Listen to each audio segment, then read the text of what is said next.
Hello, Internet. This is ESC Insight calling. I'm Ewan Spence. I'm Samantha Ross. And I'm Ben Robertson. Give me an M. M. Give me an A. A. Give me an O with that funny thing on the top. Oh, it doesn't matter. We're going to Malmo. A.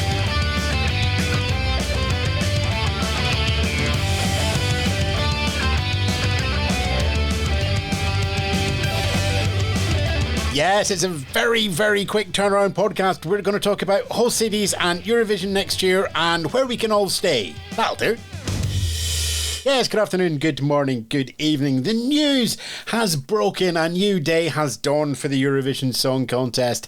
Malmo 2024 on May the 11th for the grand final, the 9th and the 7th for the semi-finals. And everybody's plans to hopefully stay on for another couple of days to see Taylor Swift are now out of the window. Well, technically not. You can still take a train up. Ben Robertson joins me now with his intricate knowledge of the train system in Sweden. Will tell me how long it takes to get from Malmo to Taylor Swift. About 5 hours. That's great. Also joining me, Samantha Ross. She'll be able to tell me where we stayed in Malmo last year so I can book the hotel this time. Oh, the Park Inn, not too far from the Turning Tower. So it was lovely. And remember just having that buffet breakfast next to Esma Redzapova for 2 weeks? That was lovely. May she rest in peace. There is something about going back to a host city. And it's just like, oh, this is comfy. I know what's going on, but I also know it's going to be completely different. Yeah, I mean, this is going to be a first for me where I'm actually returning to a host city. This is going to be my 12th contest live, something like that. And this will be my first repeated city. I've done a repeated nation in Sweden before. But I'm looking forward to seeing Malmö again with fresh eyes. I feel like my third contest, I was still a little bit green behind the ears there. But I know the contest better now. I understand it better now. And I know when to take a step back and really absorb the city. I feel like those first couple of years, I was still in contest mode.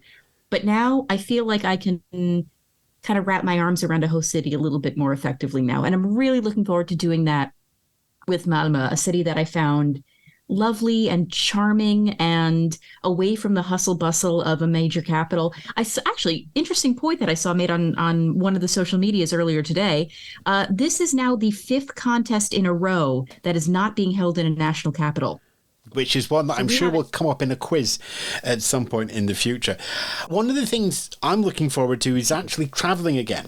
Much as Liverpool was like an 8-hour bus ride here from Edinburgh, it was still in the United Kingdom. It still didn't feel quite right. Eurovision for me has always been about travel, about seeing other countries and just, moving through Europe. So much as I've seen Malmo before, and the amount of times I've went through Copenhagen airport and trying to decide whether I'm turning right on the platform or left on the platform, depending on what year and what national final it is returning to an old friend, but it's also returning to travel and going somewhere that's not home.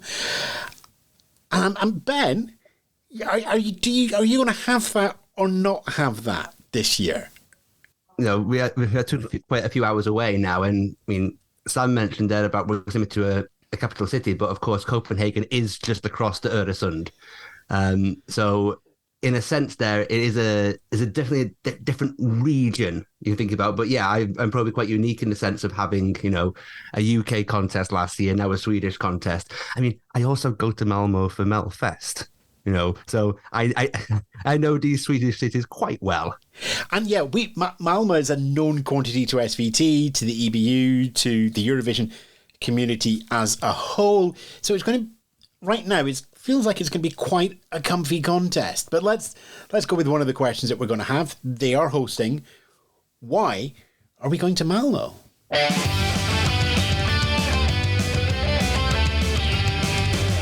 I mean, the obvious answer here is just to read out the EBU quote, and they're going to tell us why we're going to Malmo. So let's start there before we get into the weeds.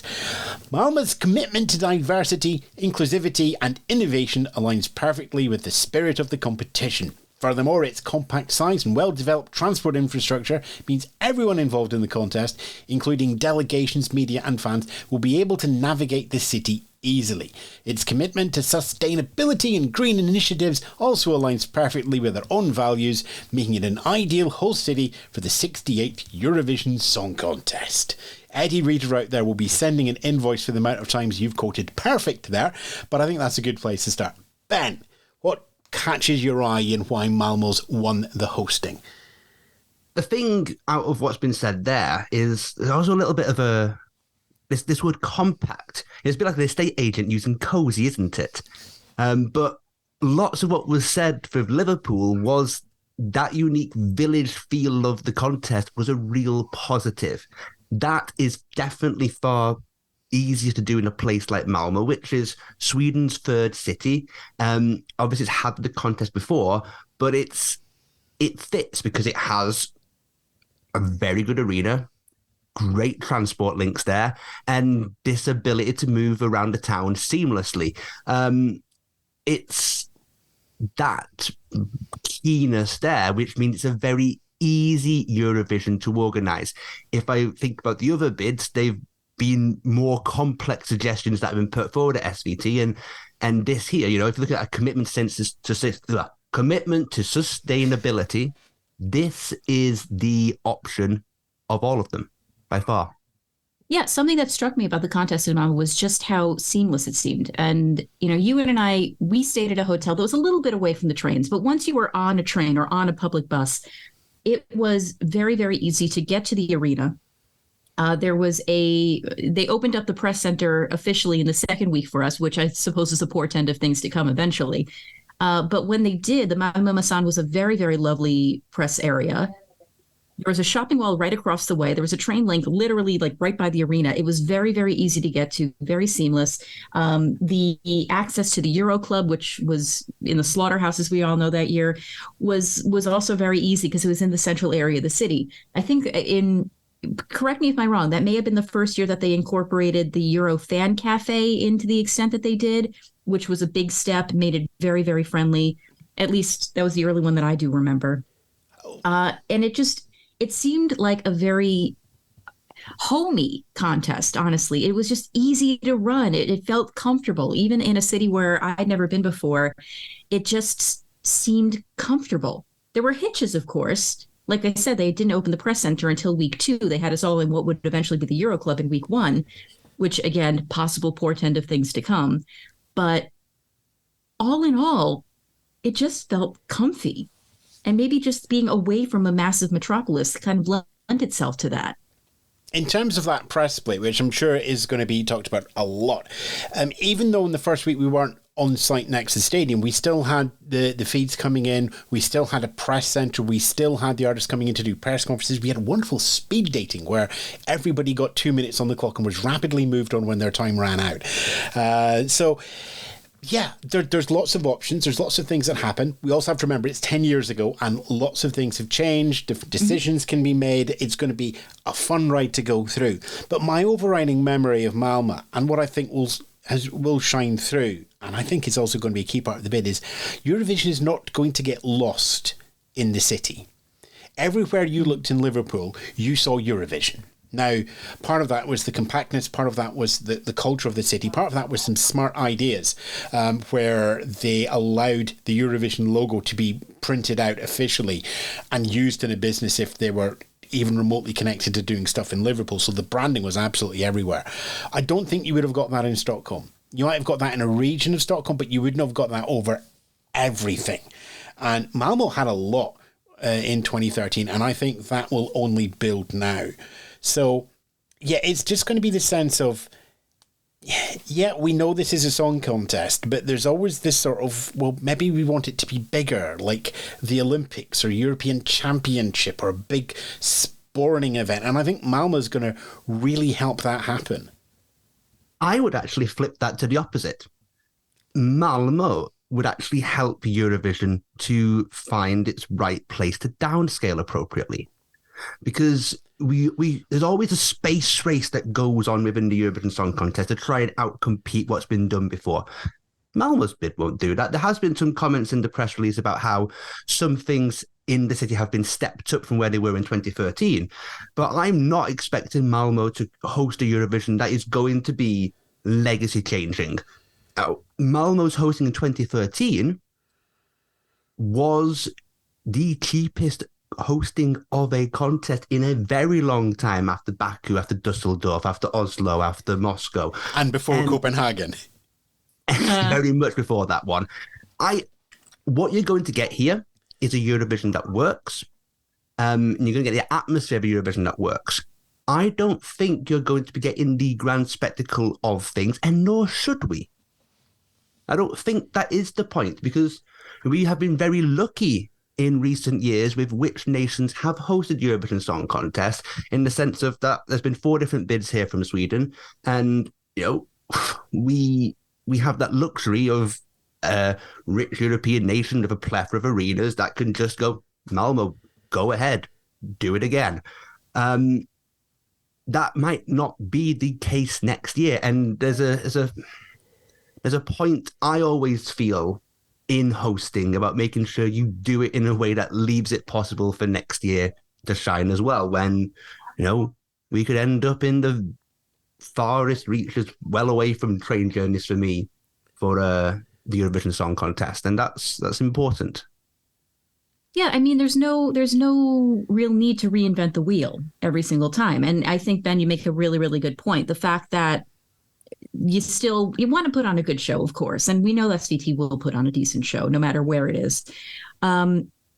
You still want to be able to leave the door open for the following year to be able to do it well. I mean, if you say a Moldova, or a nation that has never done this before, or a nation that doesn't necessarily have a huge budget or infrastructure, if they are given the keys to the ship, you want to make sure that their ship still looks amazing and that they have the tools to be able to do it. And they're not saying, oh, it wasn't as good as last year, was it? So I think having a more modestly scaled show is not a bad thing at all, as long as it looks good on TV and the gears still run in terms of structure as they should be running. Small cities ahoy. I'm totally down for it.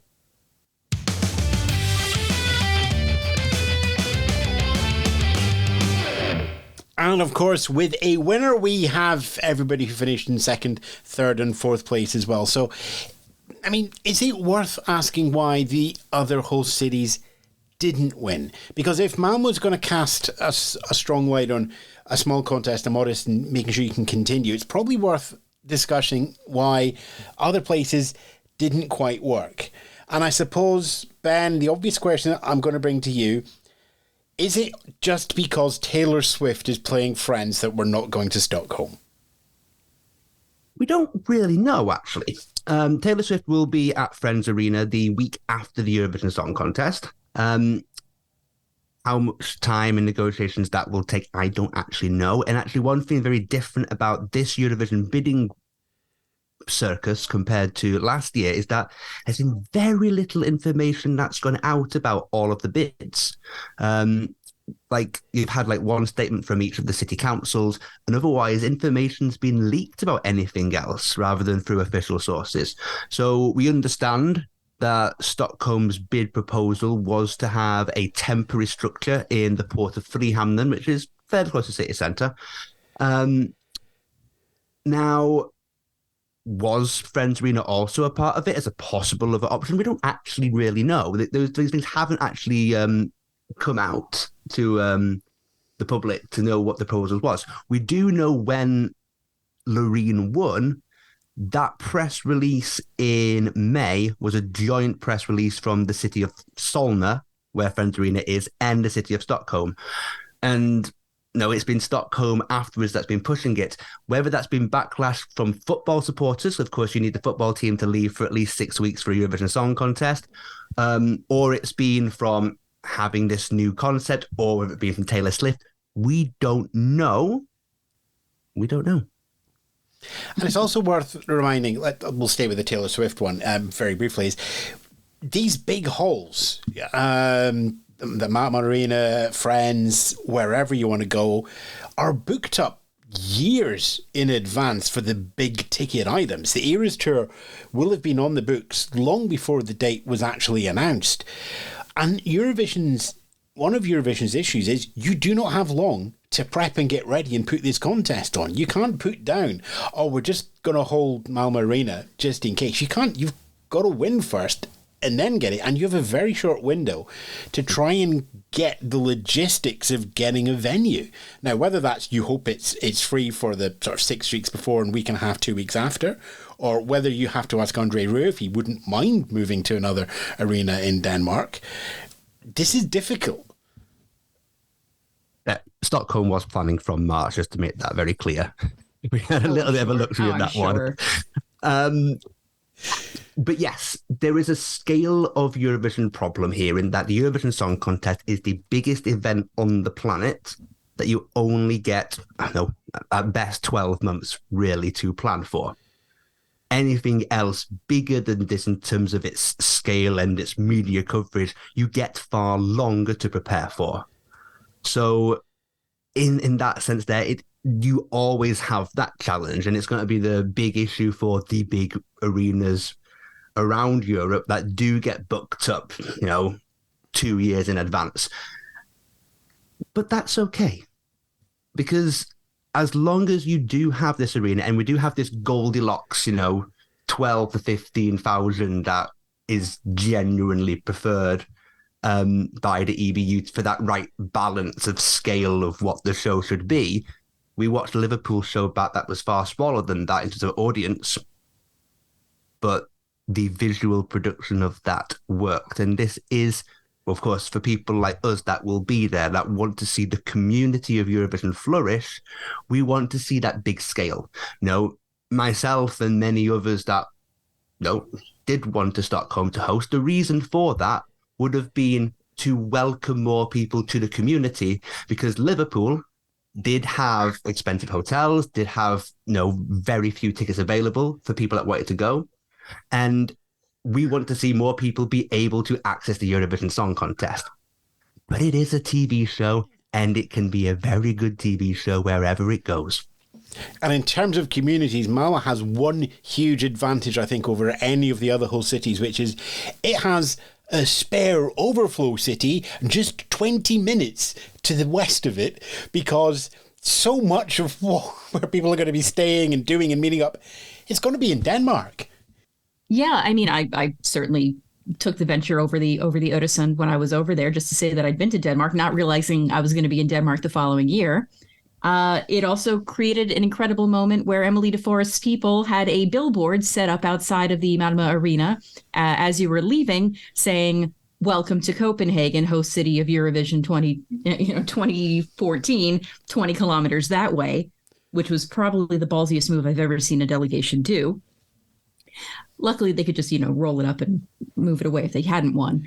But it does create this sort of second city effect. And I'm very curious to see if the Copenhagen Council is going to be doing much with it, or is, as we were kind of alluding to before, it's such a huge city that it's just a drop in the bucket. It's like, okay, it's Copenhagen. There are going to be tourists no matter what you do.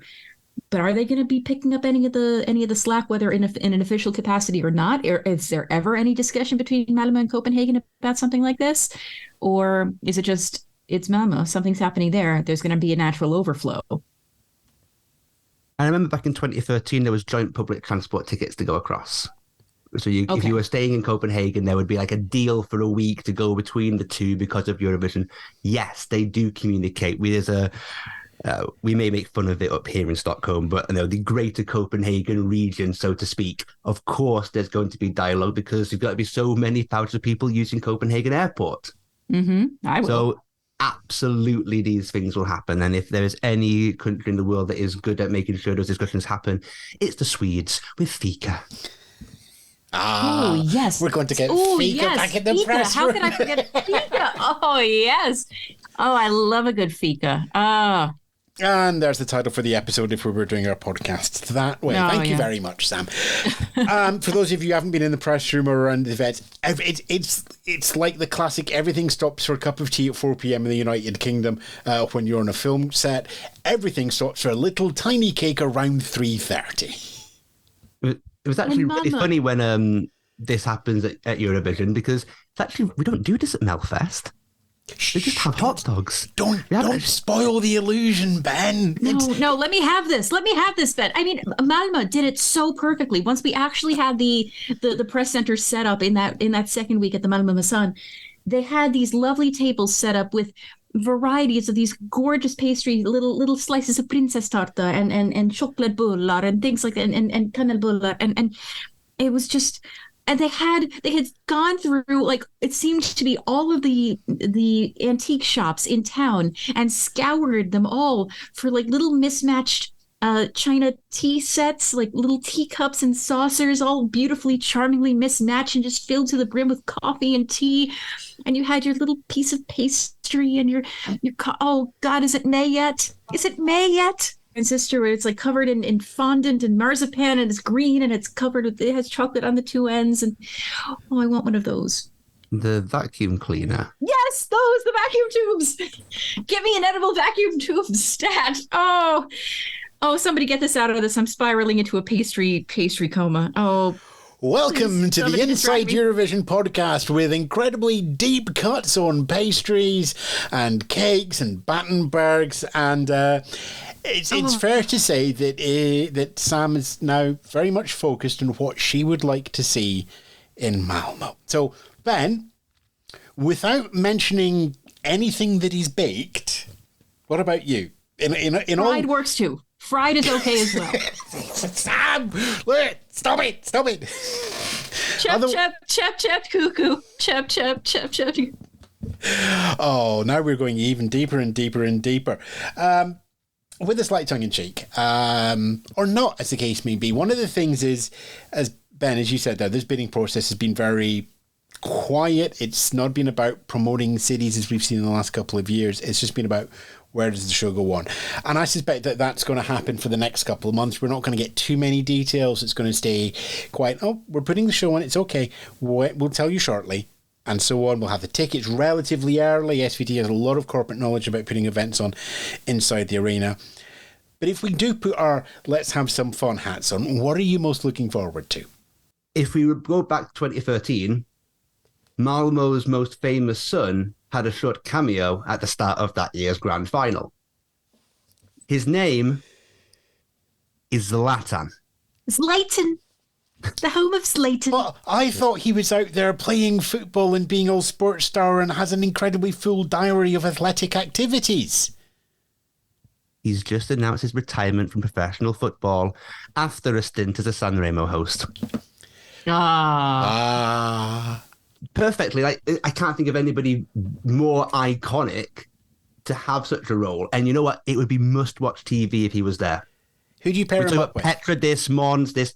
No. You want the homecoming of Zlatan. Yes, I can see that. There's a lot of people out there will have also grabbed on the fact that you said Petra met. And I'm not so sure we'll see Petra in full-on hosting.